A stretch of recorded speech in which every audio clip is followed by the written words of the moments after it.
Hi అండి. నేనైతే మా ఫ్యామిలీ 123 మెంబర్స్‌తో కలిసి ట్రిప్‌కైతే వెళ్ళడం జరిగింది కదా! మేము సింహాచల దర్శనం అయిపోయిన తర్వాత అరసవెల్లికైతే బయలుదేరాము.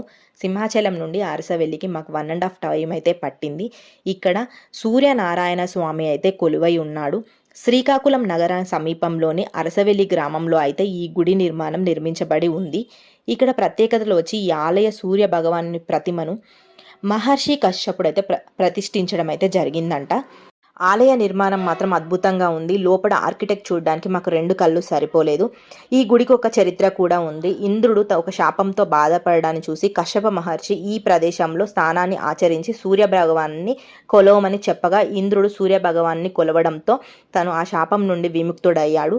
తర్వాత ఇంద్రుడు ఆ ప్రదేశాన్ని శుద్ధి చేసి తన వజ్రాయుధంతో సూర్యభగవాన్ని దేవాలయం అయితే నిర్మించడం అయితే జరిగింది. దీనికి ఇంకొక ప్రత్యేకత ఏమిటంటే ఇక్కడ అనారోగ్యంతో ఎవరు వెళ్ళినా సరే ఆరోగ్యంతో ఉంటారని ఒక నమ్మకం అయితే ఉంది. ప్రతి ఏడు ఇక్కడ ఎంతో ఘనంగా ఆ సూర్య భగవాన్ కొలుస్తారని అక్కడ అందరూ చెప్తుండగా మేమందరం వెళ్ళాం. జాతరలా జరుగుతుందంట.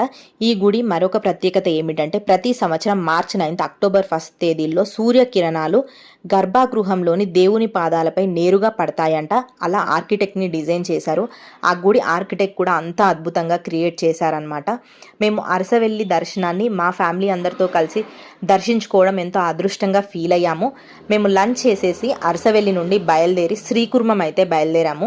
వెళ్ళే దారిలో మేము పిల్లలము, మా పెద్దవాళ్ళు, నానమ్మలు, తాతయ్యలు, పెద్దమ్మలు, పెద్దనాన్నలు, పిన్నిలు అందరూ కలిసి డ్యాన్స్ వేసి ఎంతో అద్భుతంగా ఈ జర్నీని అయితే మేము అరసవెల్లినైతే కంప్లీట్ చేయడం అయితే జరిగింది. నెక్స్ట్ నేను శ్రీకుర్మం దేవుడి అక్కడి విశేషాలు, ఆ దేవాలయ గొప్పతనం కూడా నేను మీకు చెప్తాను. అక్కడ నుండి మాకు 20 మినిట్స్ అయితే పట్టింది.